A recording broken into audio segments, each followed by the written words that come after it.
Good morning, everybody. Good morning. Happy Easter.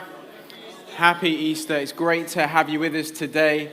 My name is Steve, for anybody who I've not met before. It's lovely to meet you. And it's great to have people joining us online today as well. So the question that we've had on the screen there was, what is your favorite ride at a theme park or fun fair? So let's hear it. None of them. 13. Galactica, Nemesis, the waltzer. What is a waltzer? Just spins you round and round. Got it, right. Sure? What were you saying? Bumper cars. Sorry, I can hear one over here, but... Right, very good. What's that one? Oh, Old Tower, sorry, forgive me. Was there something over here as well? Swans on a lake. Lovely, Jan, lovely. Good. Well, if you want to just shout out random rides throughout the preach, you're welcome to continue. But I've always loved rides. I do enjoy a good ride, but something has happened since I turned the age of 30. And I don't know if it's like a change that happens, but I now find the really tame rides at a fun fair or a theme park like the teacups or the carousel give me like motion sickness. I don't know like what's happened, but I first noticed it going on like a swing at the park, and then suddenly like the teacup rides became the most extreme ride at a theme park or a fair. Thankfully though, I do still love a good, fast, winding roller coaster. Apologies if you've heard this story before. I know some of you might have heard this before, but I'm going to tell it again anyway. A couple of years ago, we were on a family holiday in Cornwall, and for my birthday, we went to a theme park. And at this theme park, it was a amazing summer's day. The sun was shining. We were having great fun. I have a wife and 2 daughters, and it was my 2 girls' first experience of a theme park. And so the day was going great. We were having fun. They kind of built up from the carousel and the teacup rides. Thankfully, we didn't have to go on them too much, and they developed kind of a passion and a love for going on the roller coaster. And you know that ride where you sit in like a row of 4 and then suddenly you zoom up like really high? Like they came on that. We were having a great time. Anyway, the day was coming to an end, and we were looking at the time and realized we had time for one more ride. And so they chose to go on the carousel again, and I said, no, I can't do that one anymore. I want to go on the roller coaster. So Ruth went with them to one end of the park. I went to the other end to the Hornet ride, the roller coaster ride. Now, we were, as I said, at the end of the day, and about 10 minutes, we'd arranged to meet each other at the exit of the theme park after we'd both been on our rides. 10 minutes, 15 minutes passed, and Ruth and the girls were waiting for me, but I was nowhere to be seen. And this is where they found me. Stuck. I was on the Hornet ride and got to the highest point of the roller coaster when suddenly it slammed to a halt and I was stuck. I went hurtling into the bar in front of me, and there I was at the top of the roller coaster. It was the last ride of the day, the final time, and it had broken down. Like I said, it had come to this kind of sudden halt just as I was about to lift my arms in the air, and you know what you do on a roller coaster when you go down? And I'm stuck at the top of the roller coaster. What had started out as a fun day ended with a lot of frustration. Like I said, it was a beautiful day, and so the only highlight of being stuck on top of this roller coaster for what was about half an hour was that the view was incredible as I got to watch everybody leave the theme park and go home whilst I was stuck at the top of this roller coaster. Now, you're probably asking the question right now, what on earth has this got to do with Easter Sunday? And that's a valid question. That's a fair point. Don't worry, I'm getting there. I wonder if you've ever heard this phrase, and actually you've all heard it because it just literally got used about 5 minutes ago by Di, about life being an emotional roller coaster. And I think that Easter is very much I think this phrase fits perfectly with Easter because I think that Easter was very much an emotional roller coaster. We have just kind of come to an end now with what is Easter Sunday of a phrase that you might have heard called Holy Week. Holy Week is what starts on Palm Sunday, and then we go on this journey from Palm Sunday over to Easter Sunday. And let me kind of just give you a bit of a whistle-stop tour throughout what we refer to as Holy Week. Holy Week begins, like I said, with Palm Sunday. Palm Sunday was a day of celebration. People at the start of the week are laying their coats down. They're waving their palm branches triumphantly to declare Jesus as King. The week started with the thought that Jesus is coming to take down the Roman Empire. People thought, this is brilliant. Jesus has come and we've heard what he's had to say. We've seen his miracles. Now he's taking down the Romans. We're going to cheer him into Jerusalem on his conquest. Things got off to a good start. And then we see that Jesus storms into the temple.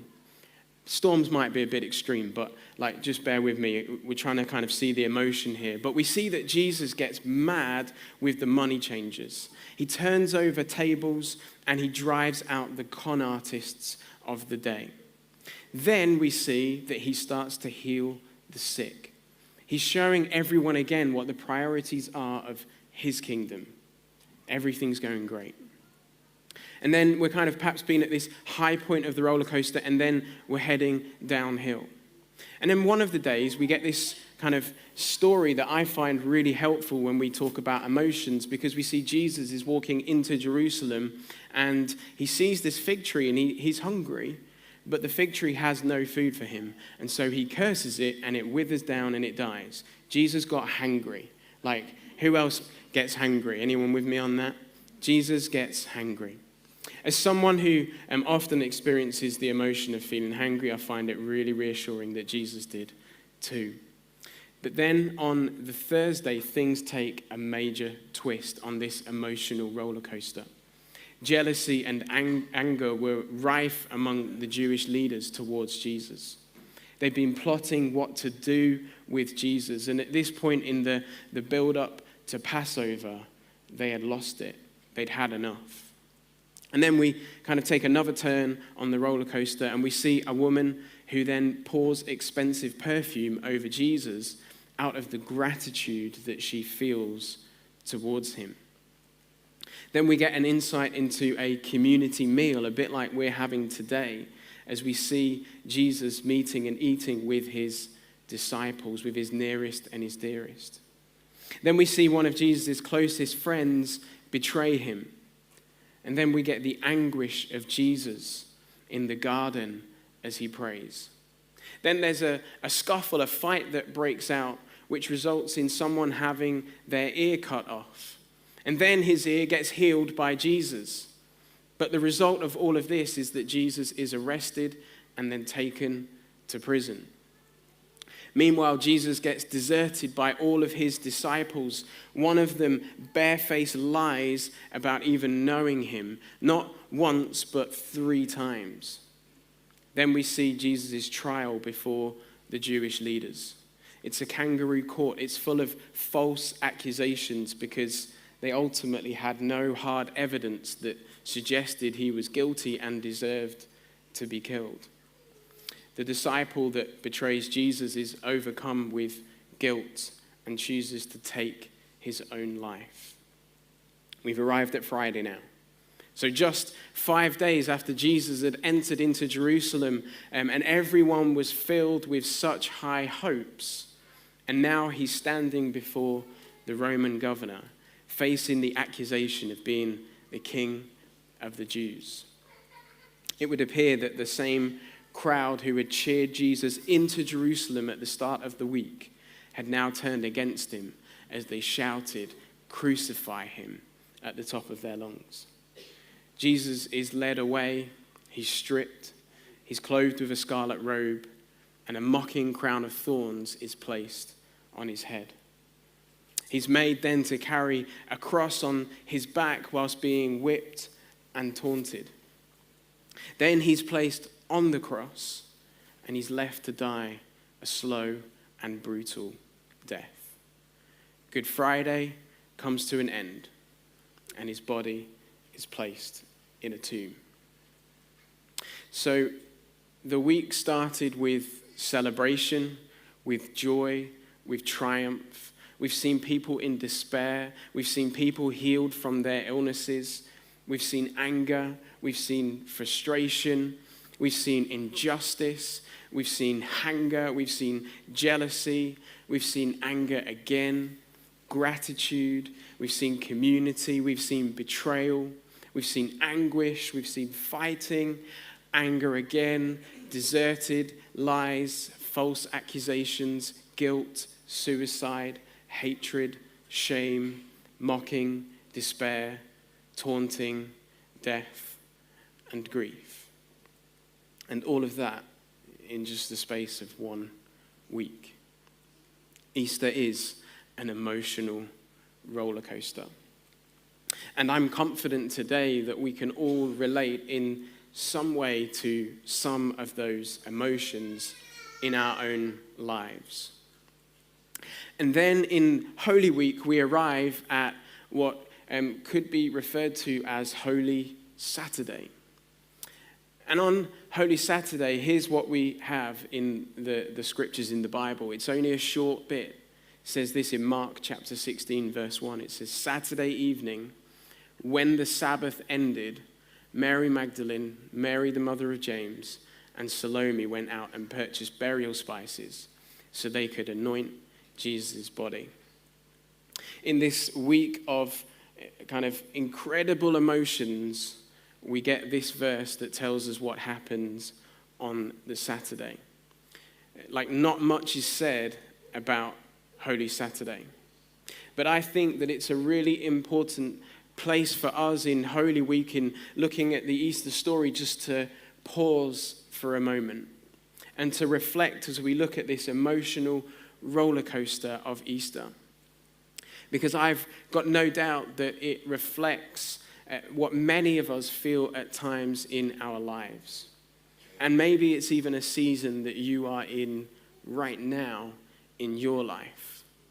Just like me, you feel like the roller coaster is stuck and you're in this place. Just enter into the Easter story with me for a moment. Imagine yourself as one of Jesus' earliest followers, one of his disciples, or kind of someone that had grown to love Jesus and journeyed in community with him. And think about what this Saturday must have felt like. It's a day of confusion.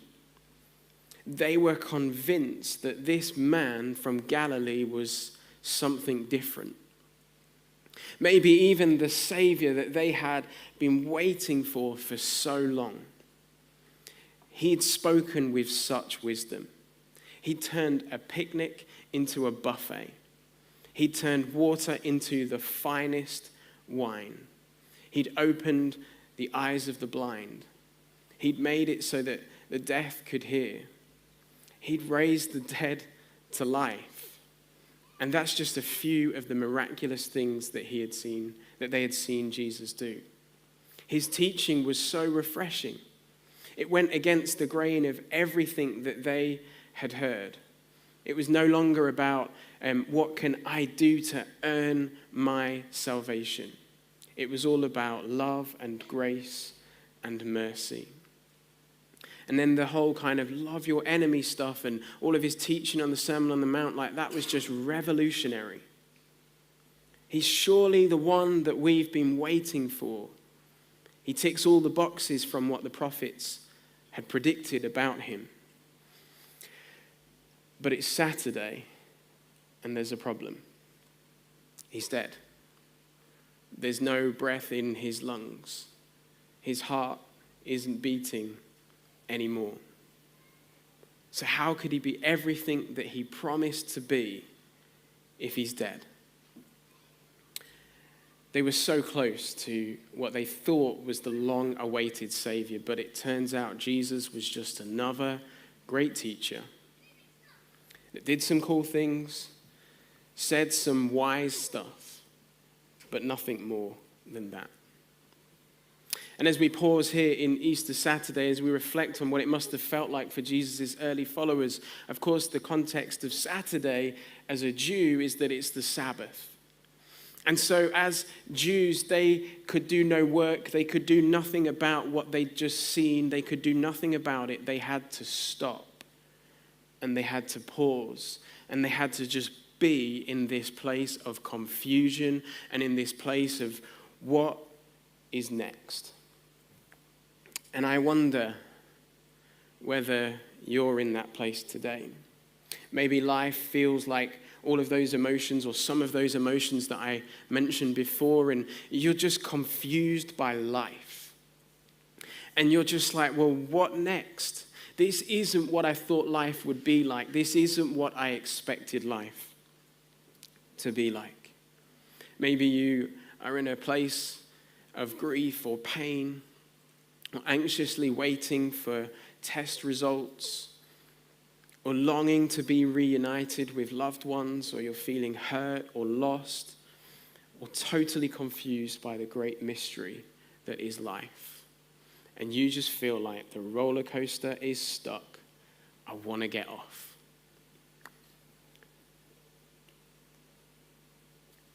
Life can feel like a mystery at times, can't it? Those who've been following Jesus, they must have felt all of those emotions. They must have felt on Easter Saturday such grief and confusion. They had given up their livelihoods, leaving behind family and friends in order to follow this man from Nazareth, and now what? This was a Saturday that they would never forget, a day of crushing disappointment and promises not yet fulfilled. It surely felt like the longest Saturday ever. And if you're ever in that place where you have felt those emotions and you felt like you're in that Saturday moment, like we know from the Easter story that Saturday lasted 24 hours. But sometimes the Saturdays that we can experience in our lives can feel like just a long season, and we just can't see the way out. So often in life, we experience the emotions that come with living in a fallen world. Living in that place of in-between, where things just don't seem to make sense. Experiencing the troubles of life, which none of us are immune from, if you hadn't already realized that in your own life yet. And many of us might be experiencing right now. But in the mystery and in the confusion, in the in-between seasons of life, we can be sure and we can be full of hope that just like Jesus said to his disciples, I'll be back. He was the original Arnie. He's also said to us, he said, I will come again and I will take you to myself. Jesus has promised that if we put our hope and our faith in him, Saturday isn't going to be this ever-ending or never-ending season. He's promised us that we can know hope and life with him. I wonder whether any of Jesus' followers on that first Holy Saturday, I wonder if for any of them they had this moment of just this kind of flicker of hope where they thought, hang on, didn't Jesus say something about dying but then coming back to life? And when you're in that season of a Saturday, when you're in that place of confusion or mystery, of pain, of hurt, of grief, it can be really hard to hold on to hope. But I just believe today that what Jesus wants to remind some people of in this place today and watching online is that you can have the flicker of hope today. But it can be more than a flicker. Today, you can cling on to the hope that Jesus isn't on the cross anymore.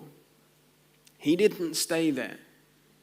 Today, you can know that Saturday came to an end and that Sunday came, and that on Sunday, when the women went to the tomb, they found that the stone had been rolled aside and they found that the tomb was empty. We get this amazing account of how these incredible women were the first to go and spread the news that Jesus is alive. And we see that then the word gets to his disciples and the word begins to spread and people begin to hear, Saturday's over. Sunday is here and Jesus is alive. And suddenly it begins just to switch on for people. Wait, he said this would happen. Hang on, he is the person he said he was. And you know what? He's not come to defeat the Roman Empire. He's come to defeat something so much bigger. He's come to defeat the power of death. He's come to defeat the power of sin. That those things no longer have a hold on us anymore. And that we can have a hope in Jesus. And that hope in Jesus, in his risen body, is the hope that we can hold on to and cling to in the seasons of our lives when we are hurting, when we're confused, when we're unsure about what's next. Whatever the Saturday might look like for you in your life today, you can know a hope that is steadfast. You can know a hope that goes beyond what you're experiencing right now. And you know, sometimes in life we'll be in the Saturday, and in our lives, like living, we might never see why we're going through what we're going through. And it's this like mystery that can feel so frustrating. And maybe we'll find out on the other side when we're in heaven.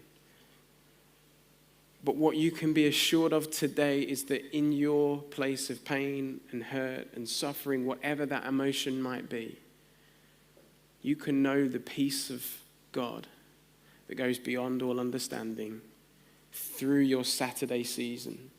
You can know his comfort today.